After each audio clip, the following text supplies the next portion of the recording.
Brothers Grimm, 6 Swans. Once upon a time, a king was tricked by an evil old witch into marrying her daughter. Now, the king had been married before, and had 6 sons and a beautiful daughter on his own, whom he loved very much. The queen was afraid that the new queen would harm his children, so he hid them in a faraway castle. Even the king didn't know the way there. He had to roll a ball of magic string through the forest to show him the path. The king secretly visited his children every evening. The new queen soon began to wonder where the king went each night, so she tricked one of the king's servants into telling her the secret. When she heard about the children, she knew she had to find them. The very next day, the queen searched the castle until she found the ball of magic string. Then, using a spell, she made some magic shirts of white silk. When the king went hunting the next day, the queen took the magic ball of string and the shirts she had made and went to the hidden castle. As soon as the queen saw the 6 sons, she took out the magic shirts and quickly threw them over their heads. In a flash, they turned into swans and flew away. When the sister returned home and found her brothers gone, she went in search of them. She wandered for many days until she came across a farm. Inside were 6 little beds. Suddenly, the girl heard the beating of wings, so he hid beneath of one of the beds. 6 white swans flew through the window and landed on the bed. The swans flew on one another, and the girl gasped with amazement. Their feathers flew off to the reveal to where they weren't swans, they were boys. "My brothers!" she cried. The boys were overjoyed to see their sister, but they were also worried. "You can stay here," they said. "It's a sacred house. Each day we are human for just 15 minutes before we turn into swans again." "How can I free you from the spell?" asked their sister. "It is too much to ask. You must choose 6 shirts from Netflix," said one brother. "and you must not say a word for 6 years."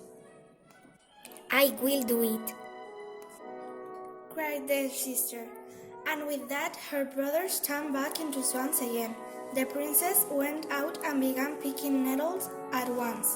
She did not mind that they stung her soft fingers.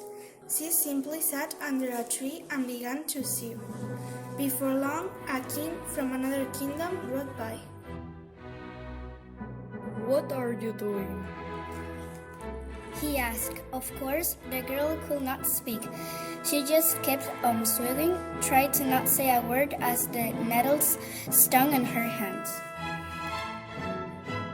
The king fell in love on the spot. He took the girl home and married her. But still, the girl could not speak, and every day she insisted on sewing her nettle shirts.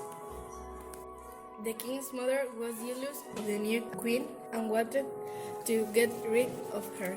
When the girl had her first baby, the king's mother took the child and gave it a good cutter. She told everyone the queen had given the baby away. Of course, the queen would not speak to defend herself. She just kept on sewing. Luckily, the king did not believe his mother. A year later, the queen had another baby.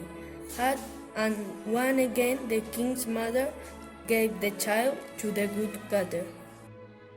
"Now do you believe me?" She asked of the king. The king shook his head, but when their third child disappeared, the king began to have doubts. She only wants to sleep all day. The king thought. Maybe mother speaks the truth. The king begged his wife to defend herself, but she would not. The king decided she was guilty. You will be punished in the morning. The king announced. The queen stood all day. It was the last night of the 6 years she had been given to complete the nettled shirts. At sunrise, the 6 shirts were almost finished. Only one sleeve was missing. When the king came for the queen, the 6 white swans appeared out of thin air.